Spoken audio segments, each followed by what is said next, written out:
अगर मैं मुसलमान हूं तो मुझे यह पूरा अधिकार है कि मैं किसी भी काफिर के घर जाकर उसकी बहन से, बेटी से, पत्नी से बलात्कार कर सकता हूं। इस्लाम की दृष्टि में वो कोई अपराध नहीं है।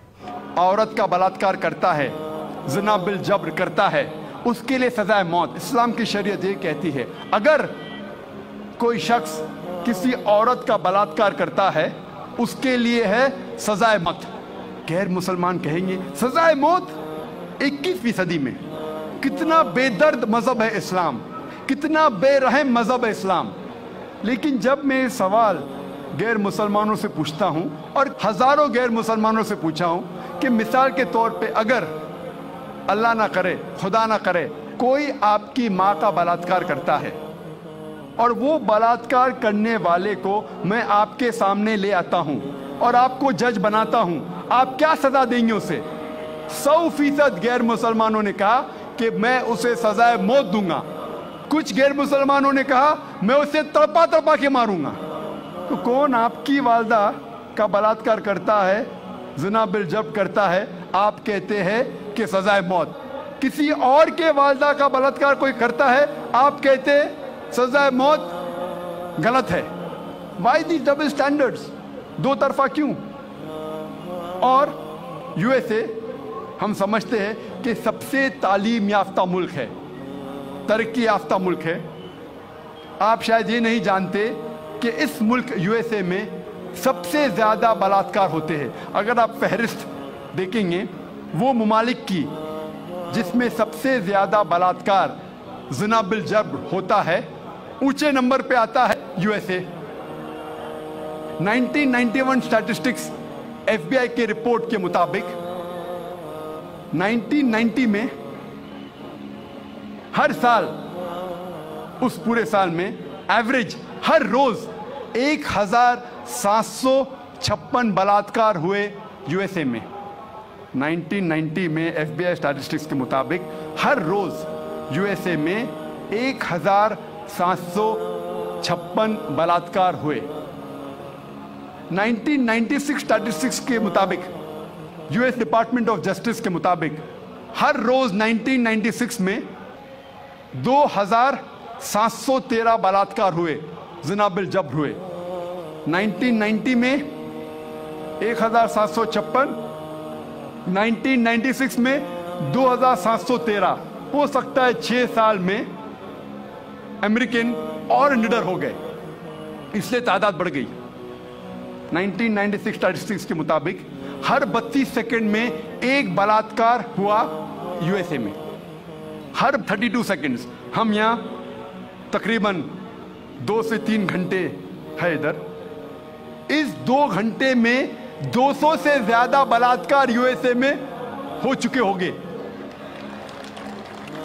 जब से हम यहाँ हैं, जमा हुए हैं 2 घंटे से, 200 से ज्यादा बलात्कार यूएसए में हो चुके होंगे।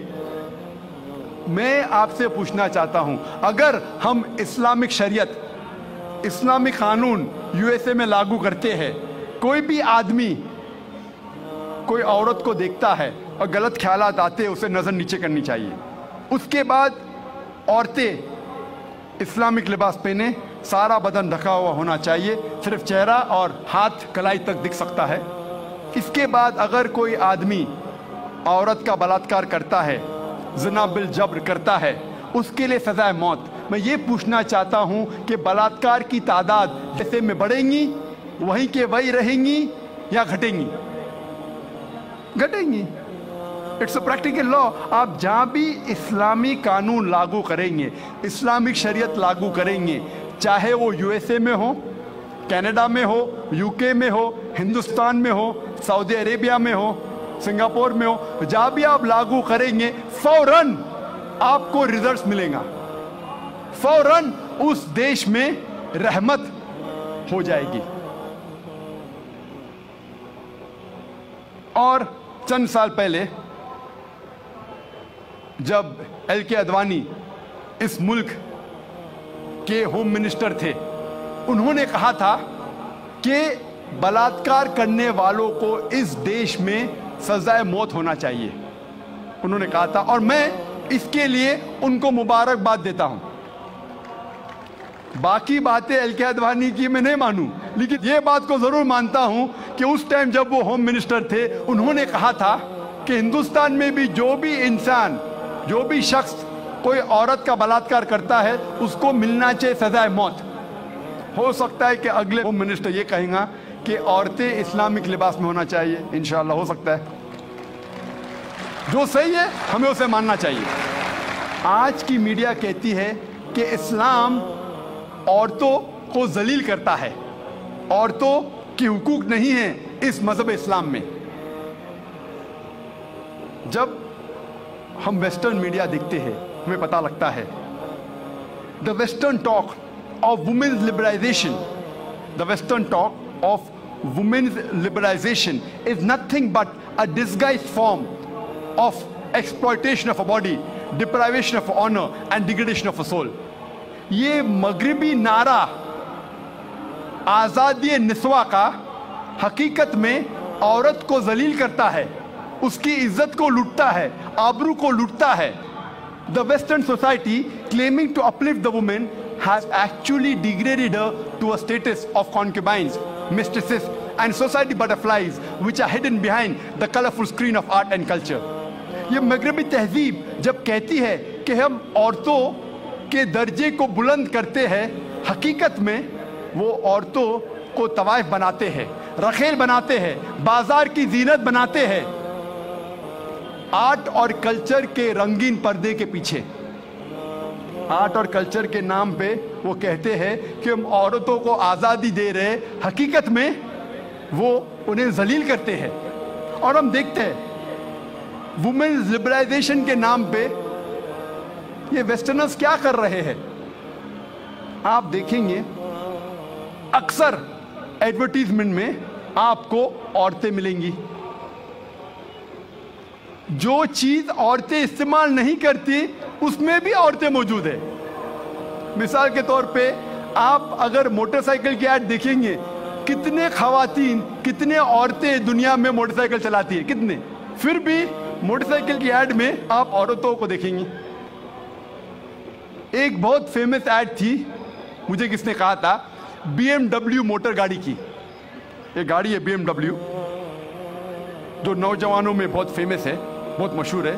आमतौर पे मर्सिडीज को माना जाता है बहुत अच्छी गाड़ी, लेकिन नौजवानों में BMW, वो और तेज है, उसका पिकअप अच्छा है, तो नौजवान पसंद करते हैं BMW गाड़ी, और तेज और पिकअप, वेरी फास्ट कार। तो मुझे किसने कहा था, एक मशहूर एडवर्टीजमेंट थी BMW की। उस BMW के आगे उस एडवर्टीजमेंट में एक औरत है बिकिनी में, उसके बदन पे बहुत कम लिबास था बिकिनी में, और वो ऐड में लिखा था, वो गाड़ी के आगे खड़ी थी वो औरत बिकिनी में, और एडवर्टीजमेंट में लिखा था टेस्ट ड्राइव हर नाउ, उसे घुमाओ और देखो अभी, किसको, लड़की को या गाड़ी को। ये मगरबी तहजीब उनके माओ को बेचती है, उनके बेटियों को बेचती है, उनके बहनों को बेचती है। हम इसको बिल्कुल गलत कहते हैं। हम नहीं चाहते कि हमारे माँ, हमारे बहन, हमारी बेटियां बाजार की जीनत बने। वो लिबरलाइजेशन के नाम पे, तरक्की के नाम पे अपने खातून, अपने औरतों को बेच रही है। और हम देखते हैं कि जितना भी मीडिया इस्लाम को बदनाम कर रही है, उतना ही इस्लाम फैल रहा है।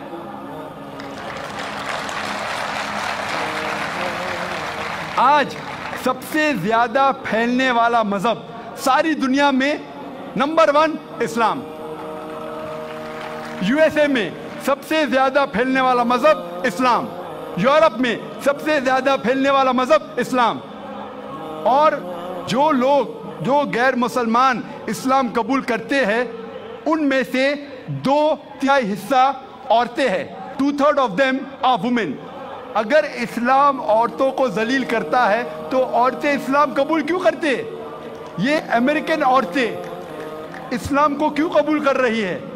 ये यूरोपियन औरतें इस्लाम को क्यों कबूल कर रही है? क्योंकि वो जानते हैं कि औरतों के मसाइल का हल इस्लाम है। वो जानते हैं कि औरतों के लिए रहमत है इस्लाम।